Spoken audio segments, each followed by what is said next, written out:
Assalamualaikum warahmatullahi wabarakatuh. Perkenalkan, nama saya Rafli Arsya dengan NIM 2014080017 dari jurusan Tadris IPA Fisika Fakultas Tarbiyah dan Keguruan UIN Imam Bonjol Padang.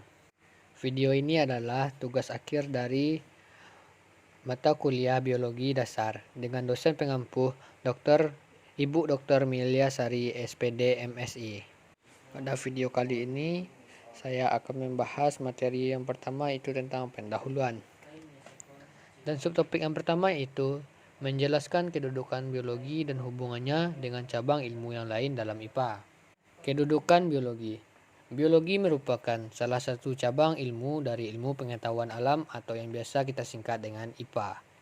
Dalam pengembangan lebih lanjut, biologi tidak berdiri sendiri, melainkan hubungan dengan cabang ilmu lainnya seperti fisika atau biofisika dan kimia atau biokimia yang kemudian bergabung dan membentuk suatu ilmu baru lagi, yaitu bioteknologi. Selain itu, biologi juga berkaitan erat dengan ilmu sosial dan membentuk ilmu-ilmu yang baru. Salah satu contohnya adalah psikologi dan biogeografi. Ilmu terapan tersebut dapat digunakan untuk meningkatkan kesejahteraan umat manusia di belahan bumi ini. Bidang yang tergolong biologi terapan misalnya kedokteran, pertanian, perikanan, kesehatan, farmasi, dan bioteknologi. Hubungan biologi dengan ilmu-ilmu lain. 1. Keterkaitan ilmu biologi dengan ilmu arkeologi. Arkeologi adalah ilmu yang mempelajari tentang tulang belulang, maka biologi akan memiliki keterkaitan dan pengaruh yang sangat kuat dengan bidang ini karena ada bidang atau cabang ilmu biologi yang mempelajari tentang struktur dan susunan tulang. 2. Keterkaitan ilmu biologi dengan ilmu geografi. Saat kita belajar biologi, tentu kita akan belajar mengenai respirasi atau pernapasan. Maka saat kita belajar geografi, ada keterkaitan saat mempelajari tentang tinggi rendah suatu daerah dan akan berlanjut dengan pengaruh tinggi rendah daerah tinggal ke cara seorang bernapas atau respirasi. Ketiga, keterkaitan ilmu biologi dengan ilmu sosiologi. Keempat, keterkaitan ilmu biologi dengan ilmu fisika. Kelima, keterkaitan ilmu biologi dengan ilmu kimia. Dan yang keenam, keterkaitan ilmu biologi dengan ilmu matematika. Subtopik yang kedua yaitu membedakan organisme hidup dan benda tak hidup. Perbedaan makhluk hidup dengan benda mati. Benda hidup atau organisme berkembang biak dan menerima rangsangan. Tumbuh dan bergerak bukan kriteria ilmiah untuk membedakan benda hidup dari benda mati. Tumbuhan dan hewan adalah benda hidup. Benda hidup memerlukan makanan dan minuman. Tanpa makanan dan minuman, benda hidup akan mati. Benda hidup bernafas, bergerak, dan membiak. Benda bukan hidup adalah benda yang tidak pernah mengalami proses hidup. Benda bukan hidup tidak memerlukan makanan dan minuman. Benda bukan hidup tidak bernafas, tidak bergerak, dan tidak berkembang biak. Ciri-ciri makhluk hidup: yang pertama, bernapas dengan oksigen atau O2. Yang kedua, bergerak. Yang ketiga, memiliki sel. Keempat, melakukan metabolisme. Kelima, mempertahankan jenisnya atau hidupnya. Dan yang terakhir itu tanggap terhadap rangsangan atau iritabilitas. Ciri-ciri benda mati. Yang pertama, benda mati tak bernapas. Kedua, tidak dapat bergerak kecuali kalau ada pengaruh luar. Ketiga, tidak mengadakan metabolisme. Dan yang keempat, tidak mempertahankan jenisnya. Benda mati tidak dapat berlipat ganda. Dan yang terakhir, tidak ada tanggapan terhadap rangsang. Subtopik yang ketiga yaitu struktur organisasi kehidupan dengan berbagai contoh organisme. Subtopik yang ketiga yaitu struktur organisasi kehidupan dengan berbagai contoh organisme.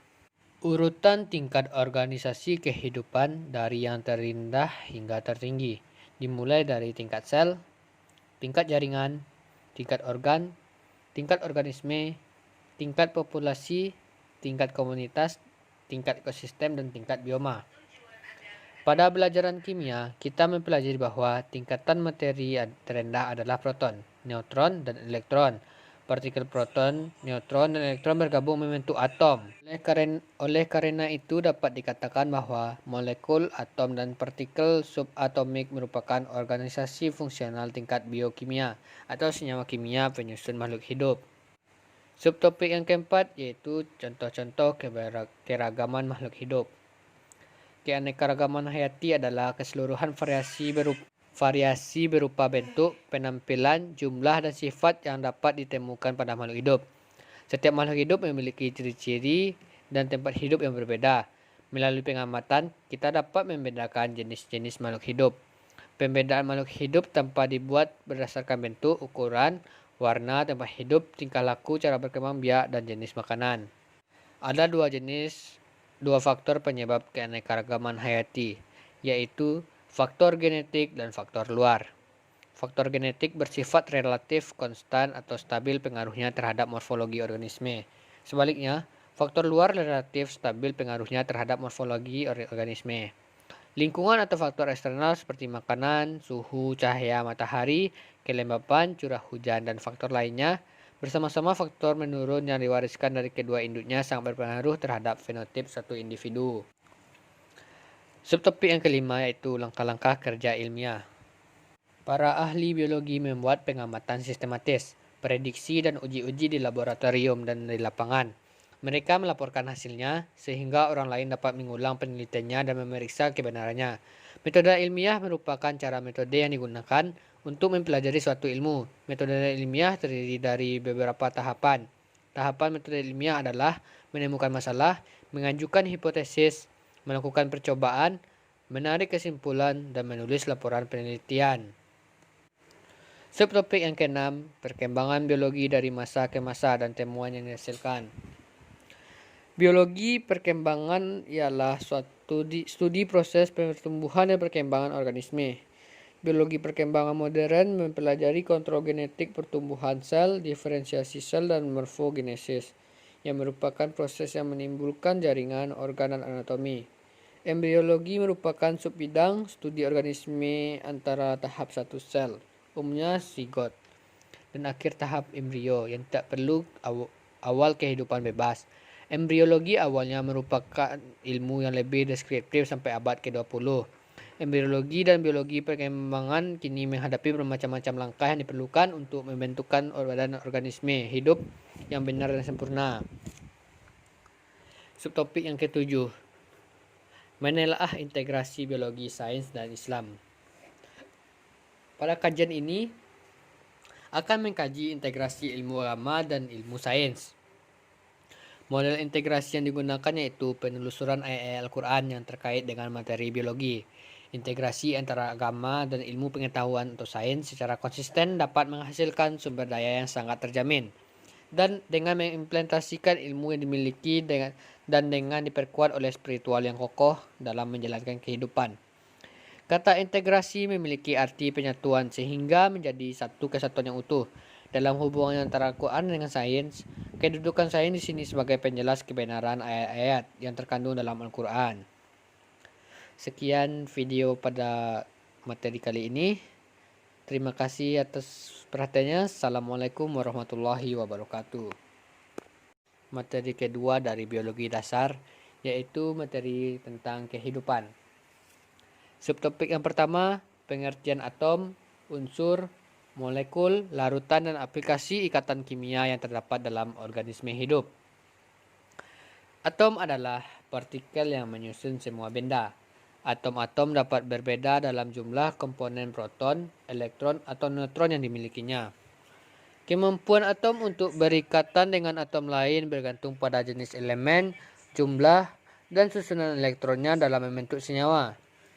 Atom dari berbagai elemen berinteraksi dengan mengambil, berbagi, atau memberi elektron. Ikatan ion, kovalen, dan hidrogen adalah interaksi utama antar atom dalam molekul biologis. Subtopik yang kedua, unsur-unsur pembangun kehidupan. Sel dibangun oleh unsur-unsur utama seperti karbon, hidrogen, dan oksigen. Unsur-unsur ini saling berikatan dengan unsur lain, membentuk senyawa kimia pembangun sel. Senyawa kimia pembangun sel dapat dikelompokkan atas senyawa anorganik seperti air dan garam-garam mineral, dan senyawa organik seperti protein, karbohidrat, lemak, dan asam nukleat. Subtopik yang ketiga yaitu fungsi dan karakter air yang menopang kehidupan. Air penting untuk kehidupan karena karakternya yang unik.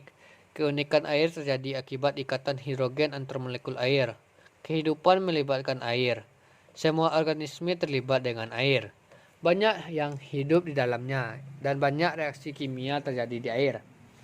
Apa yang membuat air begitu spesial? Semua kehidupan di bumi sangat tergantung pada air.